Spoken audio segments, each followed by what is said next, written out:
Rugby Championship. You played against them many times, so you both know them very well.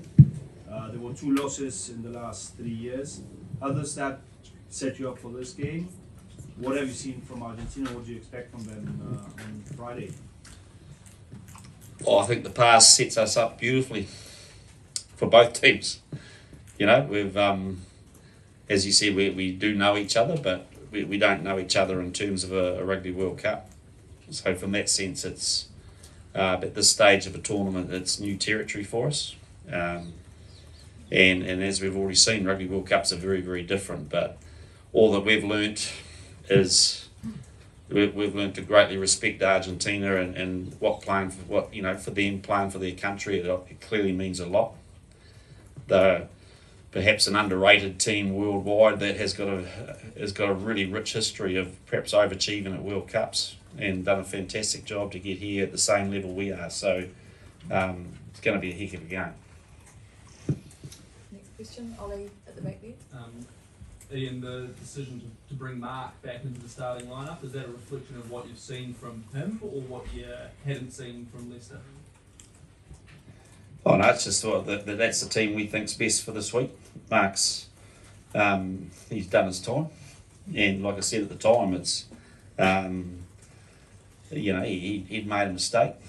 He accepted what was happening, but you don't linger in that space, and he's been, a form winger through this tournament for us, and we really got a lot of faith in him and believe he's in a good place to play this game. I really enjoyed Leicester's game, and I thought he did a lot of what we asked him to do last week, and he should be proud of that, and it's a tough selection.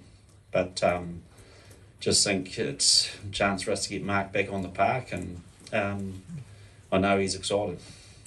Well, sorry, we'll come back to you, Ollie. We'll go to Martin Devlin on the right. A question for both of you. There's a bit of a song and dance made in the Irish media post that match about Rico making an air cup gesture towards the fans. Now, I think most normal people would realise that that's just a bit of sporting banter.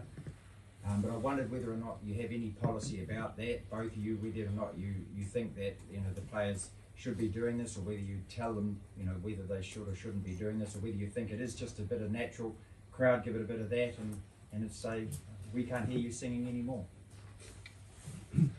Look, it's it happens on a rugby park. It happens on most sporting parks when tensions are high. There's a lot at stake, and players from both teams and all teams are occasionally want to say a few words to each other, and that's the nature of the game. And and unfortunately recently it's also included players saying a few things to referees. So is it right for the game? Don't know. It's always been there. You've got to. It's highly competitive, and you don't hear a lot of players complaining about it. Sam? Oh, sorry. Yeah, I think it's also a little bit of different players and different people's personalities and emotions coming out in those moments. So look, when you're out there, I think it doesn't matter sometimes what level of sport. There's always people who have different tactics, and their emotions can run high, and words are said, but it's always just left out there. Okay, in the front here, Luciano. Okay.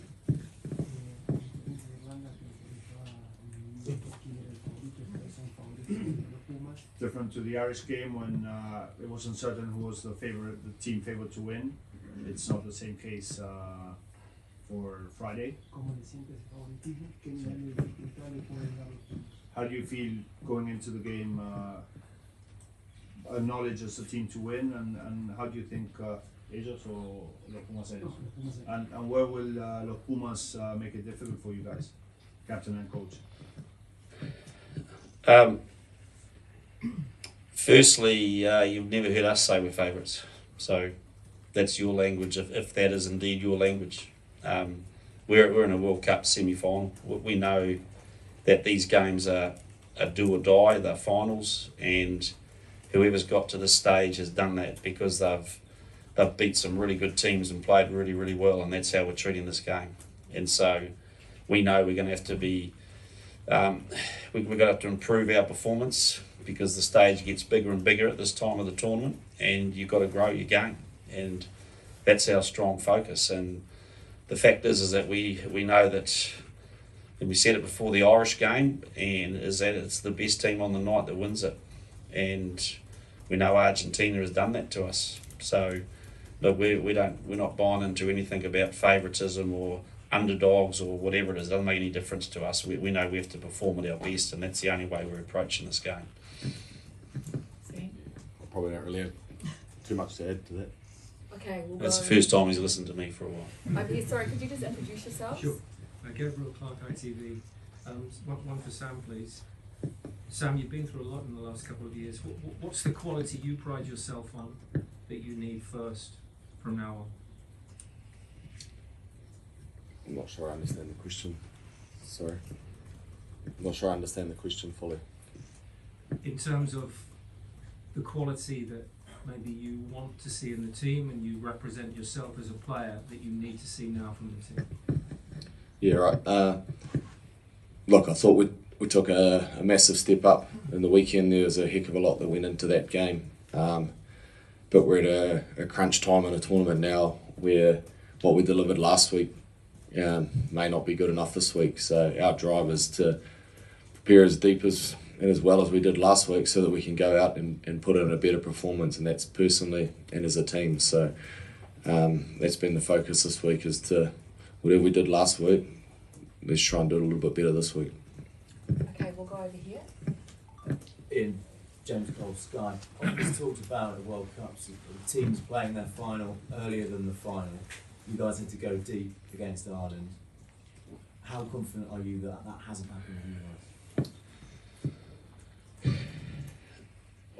We had to play a final last week, to be fair. I think what you're seeing now, and you know, with the teams that are in the top 8 teams in this tournament, is every game was like that, wasn't it? It was a fantastic weekend for every game. Every team got pushed to the edge, and so it's probably a reflection of where world rugby's at now, that you actually have to go bone deep in everything you do now just to get to where we got. So it's not a matter of trying to hold anything back. It's a matter of actually just treasuring the moment and treasuring each week. And the beautiful thing about this is that you've just got to go, you've got to give it everything every week, and there's just no tomorrow in it. And that's how we approached last week. It's how we're going to approach this week. Very simple formula. And not worry about, well, can we do what we did last week? Well, that's different. I mean, Argentina are a very, very different team. And you know, they play a different way. And we've got massive respect for them. We know the breakdown is going to be exactly the sort of battle that we had against them the last 2 or 3 years. That's tough. They've got some backs that really want to play and open you up. And we've just got to be at our best. And so we just like to keep things really simple, not worrying about can we do it again, but just can we meet this challenge this week the way, at the standards we want to. And that's our approach. Okay, we'll go to James Mahoney, back there. Fozzie, just over here. Hey, just what are the reasons behind the other changes you've made to the team, and were you tempted to tinker a bit more with the side? Look, selection's always tough, and again the balance of continuity, combinations, and at this stage of the tournament, you know, where there's kind of no tomorrow. And so for us, we've basically effectively trusted the combinations we had last week. We've switched obviously Sam and Brodie around. I think we've said it, we've got a lot of faith in all 4 of our locks, but particularly those 3, you know, are very, very experienced, and we just feel that having Sam start, bring a little bit of extra energy into that pack early. We've got Brodie coming off the bench. Samasoni in for Colsey is a very similar story. You know, I think that got a lot of faith in all 3 of our hookers. I thought Colsey did a great job with, you know, holding the composure of the team in the last part. Sonny's gonna, you know, he's got a lot of pent up energy and he's ready to go. So we're just using a little bit of the energy of the squad at this stage because we feel we can without compromising the group. And like I said earlier, Mark's proven himself for us this tournament, and we believe it's right to put him in. So keep the changes to a minimum, but I think they're important. Okay, we'll go just to you, sir. Okay, Joe Porter. So what gives you, given your experience in 2019, what gives you confidence the team has come down from the high environment and mentally refocused for this week?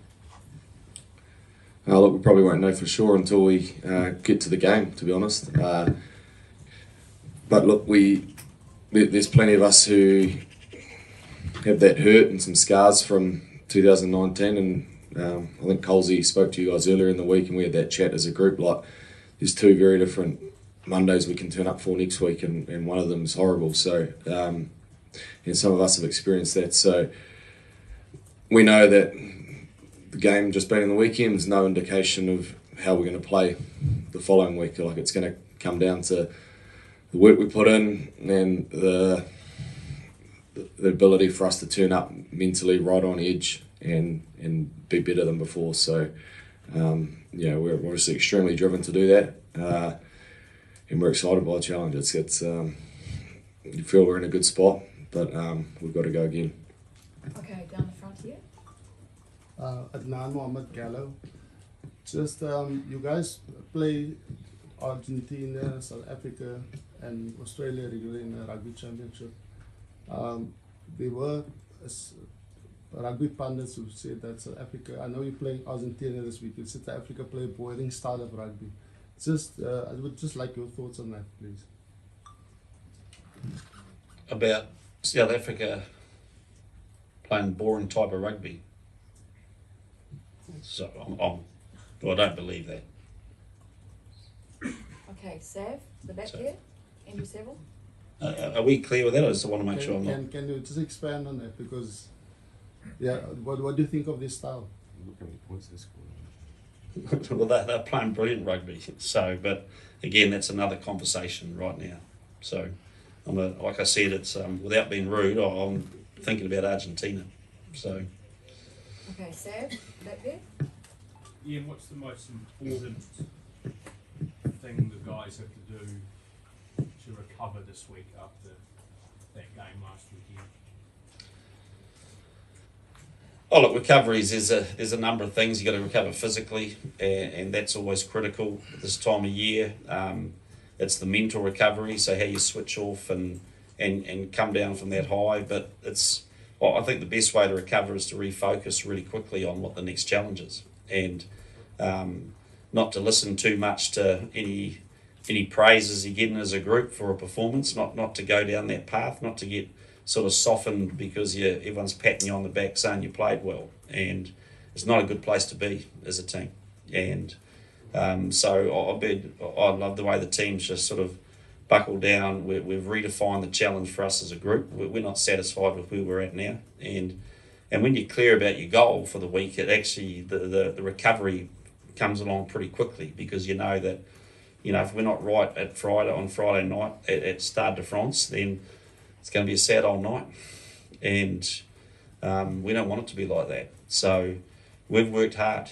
We've got amazing support from our country behind us, and it's been phenomenal, the amount of messages and everything that's gone on behind the scenes. We know we're playing for a country and a fan base, and we want to do them proud. So we're really clear, and we know there's no excuses on Friday night for lack of recovery. It's all about treating this occasion with the respect that it deserves. Okay, we'll go to Mark Hinton and then Liam. You've been part of two World Cup semi-finals, and they've both been really tough affairs. You won one and you lost one. Is there a particular dynamic around the semi-final, and in your experience, what is that? And what makes them such tough games?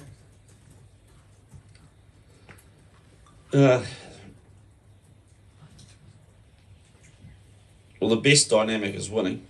There's no doubt about that. Look, it's tense simply. Well, I think it's at a basic level, Mark. It's tense because of the quality of the opposition. You're at a stage that, regardless of rankings formed before a tournament, the teams that are here are the teams that have run their campaign and run their time to peak at this point, and I think you've seen that. So. And we've seen that in Argentina. They've been under the radar a little bit, but boy, they've played some good rugby, and they showed a lot of tenacity. I thought last week against Wales under a bit of scoreboard pressure and came back and played well. So, yeah, first and foremost, it's easy to get focused because of who you're playing, and I guess the second thing is just the enormity of it.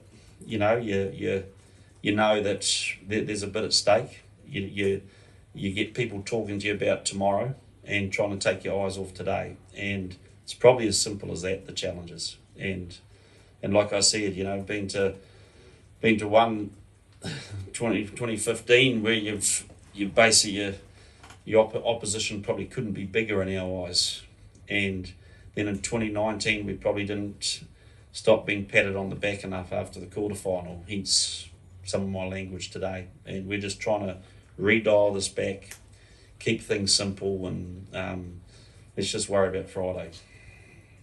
Okay, Liam, and then we've got time for one more. Sam, Ian touched on the breakdown a wee bit. It was obviously a big home success last week. Yourself and Artie and Brody and others set the tone there. How do you get the toss, and where the Pumas will come out here as well? How do you go about trying to replicate the success you had against Ireland? Yeah, I suppose the breakdown's two sides of the ball, isn't it? It's us when we've got the ball attacking, and obviously the other side when we're defending. You know, we had some guys making some brilliant tackles, getting guys to the ground early, allowing some of us to get on the ball. But I think, like, put it simply, rugby's often just a game of often. There's lots of little parts, but the biggest one is just winning collisions. And when you're on the front foot, winning those collisions, it makes things that much easier. So, look, we've got a forward pack from 1 to 8 that can carry the ball really well. And we've just been working hard on sort of defining that area for us and making it a real strength. And our challenge is to get out there and back it up again, because it's an area that we certainly pride ourselves on these days.